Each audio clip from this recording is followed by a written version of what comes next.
ያለ ጭንቀት መኖር። ጸሐፊ መምህር የሺጥላ፣ ተራኪ ጽጌ ማርያም። ለአሜኑሃው ማርያም አዲስ የሆናችሁ ቻናሉን ሰብስክራይብ፣ ላይክ በማድረግ ቤተሰብ እንድትሆኑ ስንል በትህትና እናሳስባለን። ምዕራፍ 3ን ያለ ጭንቀት መኖር ይዤላችሁ ቀርብ ያለው። ባለፈው ክፍል እንደምታስታውሱት አንድ ወጣት አባቱ የሚለውን ባለመስማቱ ለጭንቀት ተዳርጎ የሆነ ቤተ ክርስቲያን ቦታ ላይ ሲደርስ ድንገት ወንጌሉን ሰምቶ ወደ ራሱ ተመልሶ ወደ ቤቱን በመመለስ የትዳር ሕይወቱን በሰላም እየመራ መኖሩን ተመልክተን ነበር። ዛሬስ ደግሞ ምን እንመለከታለን? አብራችሁን ቆዩ። በቀዳማዊ ሳሙኤል የምናገኘው የታላቁ ነቢይ የሳሙኤል እናት ሐና እስከ አለመብላትና መጠጣትም ያደረሳት ዕለት ዕለት የሚያስጨንቃት ችግሯ መውለድ አለመቻሏ ሲሆን በተጨማሪ የሰው ነቀፌታና ስድብ ጭምር ነበረ። በእርሷ መካን ሴት እናትና ለካህኑም እንደነገረችው ልቧ የቆሰለበት ሴት ይህንን ዝምታን ቁጭ ብላ በውስጧ በሚፈጠረው ሐሳብ በመብሰልሰልና በጭንቀት ኃይል መናጠን አልመረጠችም።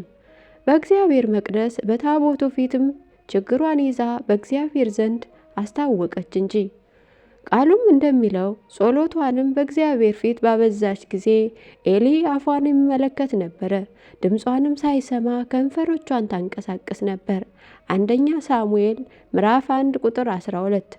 ይህች ሴት በእግዚአብሔርን በቅርብና የልቧ አምላክ አድርገዋለች። ሳትጮህ የከረረ ቃል ሳታሰማ በተረጋጋና በተመስጦ መንፈስ በእንባ ጋራ ልመናዋን በፊቱ ታፈስ ነበረ። እግዚአብሔርም የሚቀበለውና አፋጣኝ መልስ የሚሰጠው ይህን የመሰለ ጸሎት ነው። አምላኳ በማኅፀኗ ከፈተላት። እያለቀሰች ወደ ፊቷ ትቀርብ የነበረች ሴት በደስታ ተመለሰች። መዝሙረኛው ዳዊት በሄዱ ጊዜ ዘራችንም ተሸክመው እያለቀሱ ሄዱ፣ በተመለሱ ጊዜ ግን ነዷቸውን ተሸክመው በደስታ ተመለሱ። መዝሙር 125 ቁጥር 6 እንዳለው። ሌላኛው ልመናን በምስጋና ይዞ በእግዚአብሔር ፊት መቅረብ ነው። በእውነት እንዲህ የሚያደርግ ሰው ምን አይነት ሰው ነው? የሚያስጨንቀውን ነገር ይዞ ከማንጎራጎር እግዚአብሔርን ማመስገን የሚመርጥ፣ ለጭንቀት ፊትም የማይሰጥ የተረጋጋ ሰው መሆን አለበት። ብዙ ጊዜ ሰዎች እግዚአብሔር ይመስገን ማለት የሚገባው በልቶ መጥገብ አለያም በስኬታማ ጊዜ ብቻ ይመስላቸዋል። ስለዚህ ክፉ የተባለችው ቀን በመጣች ጊዜ በሐሳብ ተብሰልስለው በጭንቀት ተውጠው ለብዙ የህሊናውና አካላዊ ጉስቁልና ይዳረጋሉ። የእግዚአብሔር ቃል ግን እንዲህ ነው የሚለው፣ በጊዜውም ያለ ጊዜውም ጽና። ሁለተኛ ጢሞቴዎስ ምዕራፍ 4 ቁጥር 2። ታላቁ አባታችን ኢዮብ ሊገለጥ ከሚገባው በላይ ከሚገመት ፈተናና ችግር ላይ እንደወደቀ ይታወቃል። ቅዱስ መጽሐፍ ታሪኩን እንዲህ ይጀምርለታል። በፍጹም ቅን በምድርም ላይ እግዚአብሔርን የሚፈራ ሰው ብሎ ኢዮብ ምዕራፍ 1 ቁጥር 8። እንግዲህ ይህ ሰው ታላቅ ፈተና ላይ የወደቀ፣ እርሱ ግን በምስጋና ወደ እግዚአብሔር ቀረበ። ሰይጣን በጠላትነት ተነስቶ ሀብቱን ቢያጠፋውና ልጆቹን ቢገድልበትም ኢዮብ ግን በጊዜው ሁሉ እንዳደረገው አለጊዜውም በእግዚአብሔር ጸና። ሰይጣን ግን ኢዮብን እግዚአብሔርን የሚፈራ ሁሉን ስለሰጠውና ያለምንም ስለባረከለት እንደሆነ በመናገር በሐሰት ከሰሰው። ብዙ ሰዎች ለእግዚአብሔር ያላቸው ፍቅር የሚገለጡት ወይም እግዚአብሔር መኖሩ ትዝ የሚላቸው ስለተደረገላቸው አንድ ነገር ሲያስቡ አለያም ፍላጎታቸው ሲሟላ ነው። እውነተኛ ክርስቲያን ግን እግዚአብሔርን የሚፈራ ከሰማይ በታች ካለ ከንቱ ነገር ጋርም አያይዝም፣ አለያም ፍላጎት የግል ጥቅሙ ስለተሟላለት አይደለም። ሰይጣን ኢዮብን የከሰሰው እንዲህ እንደሆነ በመናገር ነው።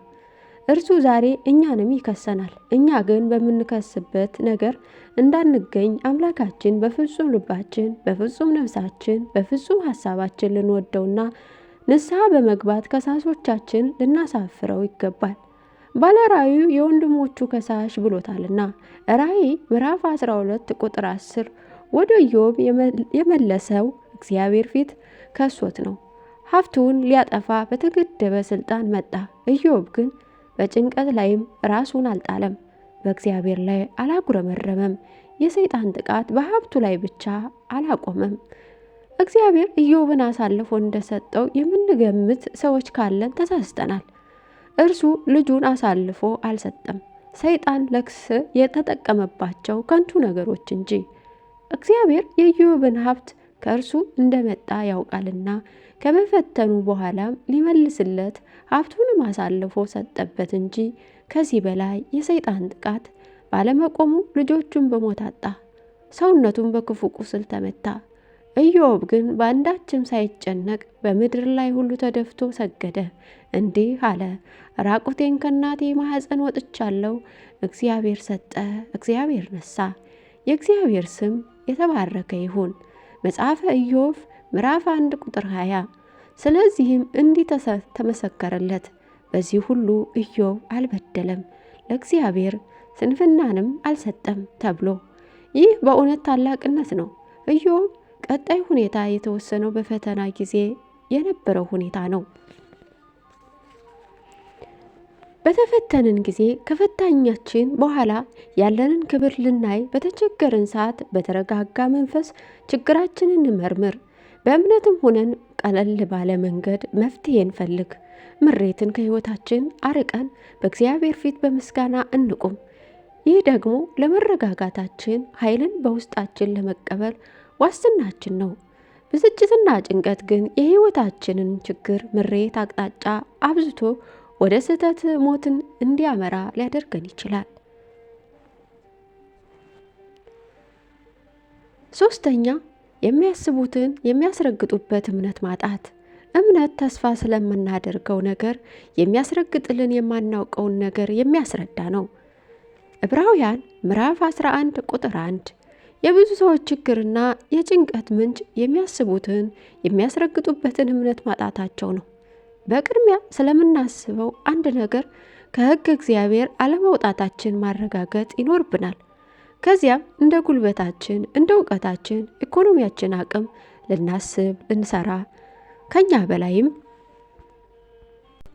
ያለውን እግዚአብሔርን ሰጥተን ትዕግስትን በመላበስ ድርሻችንን እየተወጣን የለመነውን እንድንቀበል እግዚአብሔርን መጠበቅ በእምነት ለራሳችን ይደረግልናል መልስ ልንሰጥ ይገባል። በመጽሐፈ ነገሥት ካልዕ በዓይኖቻችሁ ታየዋለህ እንጂ ከዚህ አትቀምሳትም ተብሏል ተነግሯልም። ሁለተኛ ነገሥት ምዕራፍ 7 ቁጥር 2። ይህ ቃል የተነገረው ይመኘውና ይፈልገው የነበረው ደግሞም ከሀገሩ እንደሆነለት የሚሻው በነቢዩ አንደበትም በተነገረ ጊዜ አምኖ መቀበል ስላቃተው እግዚአብሔር በሰማርያ የሰማይን መስኮትን ቢከፍትም እንኳን ይህ አይደረግም በማለት በተናገረው በንጉሥ አገልጋይ ላይ የተነገረ ትንቢት ነው። የነቢዩ ቃል ፈጽሞ በሆነ ጊዜ ይህ ሰው ከተማይቱ በር በፈረሶች እግር ተረጋግጦ ሞቷል። ቅዱስ ጳውሎስ እንደዚህ ሰው እምነትም ስለሌላቸው ሰዎች ሲጽፍ የአምልኮ መልክ አላቸው፣ ኃይሉን ግን ክደውታል፣ ከነዚህ ደግሞ ራቅ። ሁለተኛ ጢሞቴዎስ ምዕራፍ 3 ቁጥር 5 በማለት ልጁን ጢሞቴዎስን ይመክረዋል። በእውነት የብዙ ሰዎች ችግር ይህ ነው።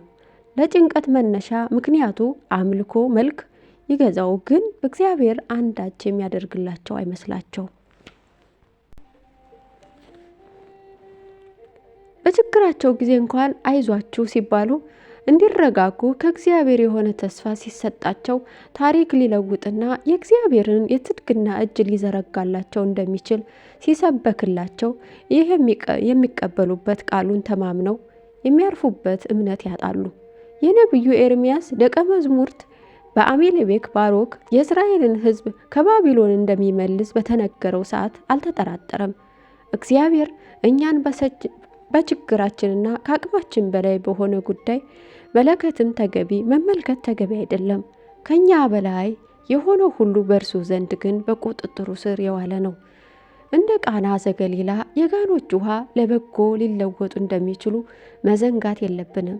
ሐዋርያው ያወጡት ዘንድ ያልቻሉትን መንፈስ እርኩስ የጌታ በላይም አልሆነም። ለደቀ መዛሙርቱ የጭንቀት ምንጭም የነበረው ነፋስ ማዕበሉ ጌታ ግን አዘዘው። ነውጡንም ሁሉ እየረገጠ ና ባህሩ ላይ እየተራመድ ወደ እርሱ መጣ።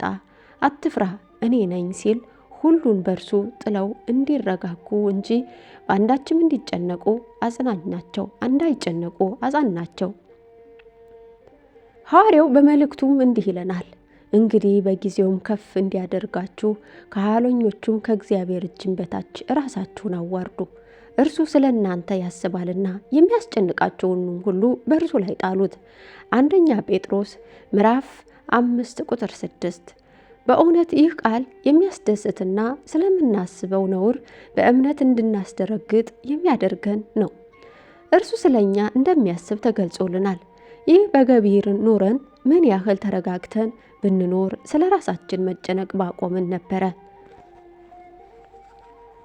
ስለዚህ ነው ሳንለምነው አስቀድሞ የምንሻውን የሚያውቀውና ከምንለምነው በላይ የሚያደርግልን በእውነት ከጌታ አንደበትም የሚወጡ ቃሎች በዚች በፊተኛዋ ዓለም ለምንኖር ለኛ ምን ያህል አስደሳች ነው።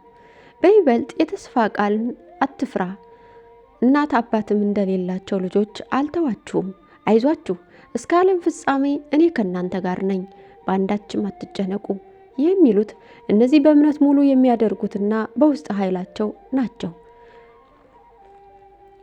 አራተኛ፣ ባለፈው ወይም ይፈጠራል ብለው የሚገምቱትን አንድ ሁኔታ በፍርሃት መዋጥ።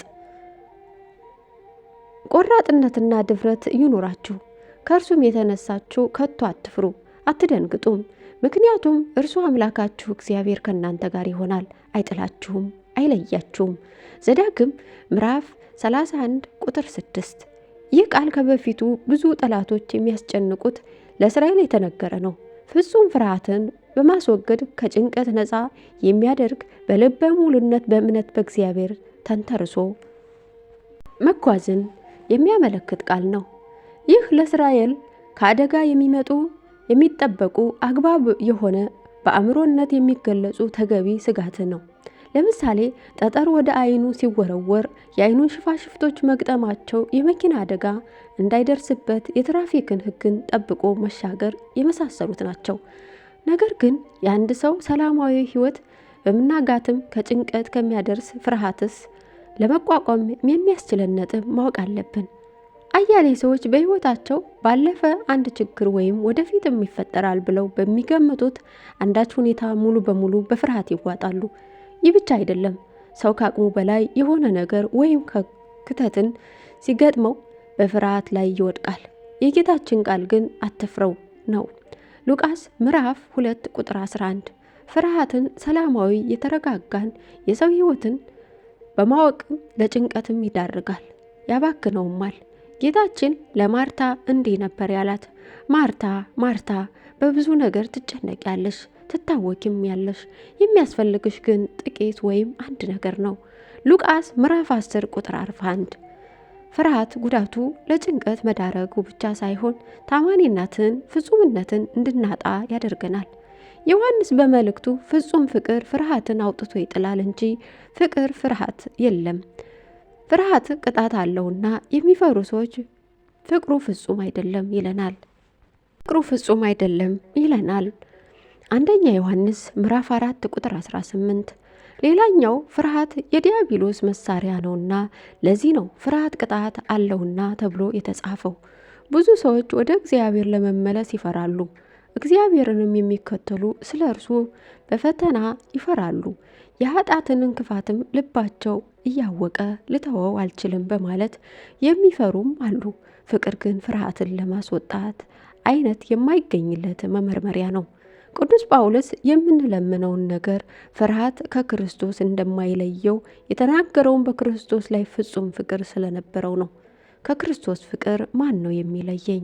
መከራ ነውን? ጭንቀት ወይንስ ስደት ወይንስ ረሃብ ወይንስ ራቁትነት ወይንስ ፍርሃትስ ወይንስ ሰይፍ ነውን? ሮሜ ምዕራፍ 8 ቁጥር 35 በማለት የተነገረው ቃል ይረጋገጣል። ብዙ ሰዎች ግን ስለዚህ ጥያቄ መልስ ስለተሰጠበት ብዙ ጭንቀትን ለሌሎች ሰይፍና እኩሎቹ ለፍርሃት ይለያሉ ብለውም ከነዚህም በአንዱ ምክንያት ከሃይማኖታቸው ማፈግፈግ ብዙ ሰዎች ተግባራዊ መልክ ሰጥተውበታል። ይህ ሐዋርያው ግን ፍጹም ፍቅር ስለነበረው እነዚህን መፍራትም ከሕይወቱ አርቋል። በክርስቶስ ስም ለመጣበት መከራ አንገቱን ያለ ፍርሃትም በመስጠት በሰማዕታትነት አልፎ አምላክ ላይም የነበረውን ፍጹም ፍቅር አስመስክሯል። ምንም እንኳን በዚች ዓለም ላይ እንድትፈሩ የሚያደርጉ ሁኔታዎች ከመከሰታቸው ባይቀርም እግዚአብሔር ከአንተ ጋር ይሆናል፣ አይጥልህም፣ አትፍራ። ሰይጣንም ወደ ሕይወትህም ጭንቀትንም ለማስገባት የሚጠቀምበት መንገድ ፍርሃት ነውና እንድትፈራ ሕሊናህን በተፈታተነ ቁጥር በእርሱ ላይም የተሰጠህንን ስልጣን አስብ። እባቡን ጊንጡንም ትረግጠ ዘንድም በጠላትህ ኃይል ሁሉ ላይ ስልጣን ሰጥቻለሁ። ሉቃስ ምዕራፍ 10 ቁጥር 19። ልብ በል በማታየው የጠላት ኃይልም ላይም ስልጣን ከሰጠህ በፍርሃም ተውጠህ በጭንቀት ላይ ትጣልም ዘንድም ሰይጣንም በዙሪያህም ተውጠህም በጭንቀት ላይ ትጣል ዘንድም ሰይጣንም በዙሪያህም የሚፈጥራቸውንም ነገሮች አትፍራ። ይልቁንም አግባብ የሌለውን ፍርሃትን አደገኛ ኃጢአት የሚያስቆጥር መሆኑን አውቀህ በፈጣሪህ አብዝተህ ጩህ። ኃይልን ሁሉ እንዲሰጥህ አምላክህን ለምነው። በእርሱም ላይም ከሚኖሩ ፍጹም ፍቅር የተነሳ ፍርሃትህን ማስወገድ እንደሚቻል እመን። ሐዋርያው ፍጹም ፍቅር ፍርሃትን አውጥቶ ይጥላል እንጂ በፍቅር ፍርሃት የለም። ፍርሃት ቅጣት አለውና የሚፈሩ ሰዎች ፍቅሩ ፍጹም አይደለም። አንደኛ ዮሐንስ ምዕራፍ 4 ቁጥር 18 ይለናል። ስለዚህ ትፈራ ዘንድም ሰይጣን በዙሪያህም ሽር ጉድ ሲልና ነገሮችን መውጫ የሌለው ጉድጓድም አስመስሎ ሊያሳይህም ሲሄድ አንተ ሰይጣን በለው። ማቴዎስ ምዕራፍ 4 ቁጥር 10። በመጠኑ መኖርን ጠልቶ ስለ ነገ ከማሰብ ነገ ለራሱ ያስባል። ለነገ አትጨነቁ፣ ለቀኑ የቀኑ ክፋት ይበቃዋል። ማቴዎስ ምዕራፍ 6 ቁጥር 34።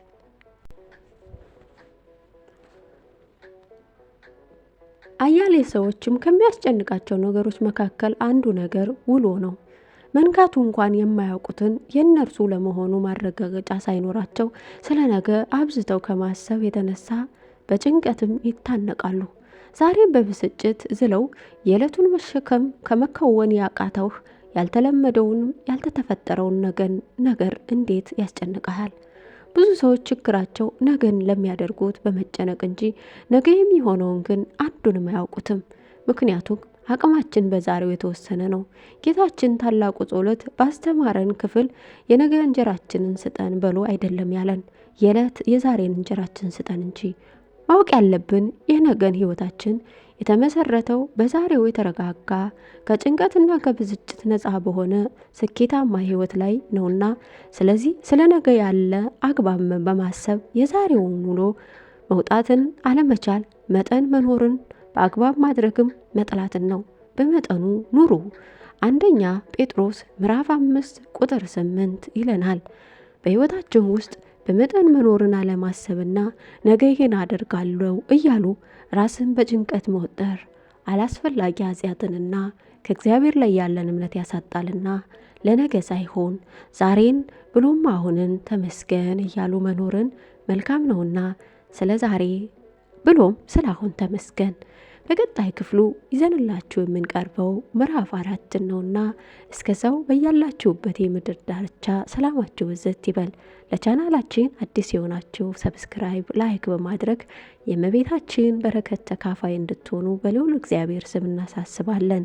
ጤና ይስጥልን።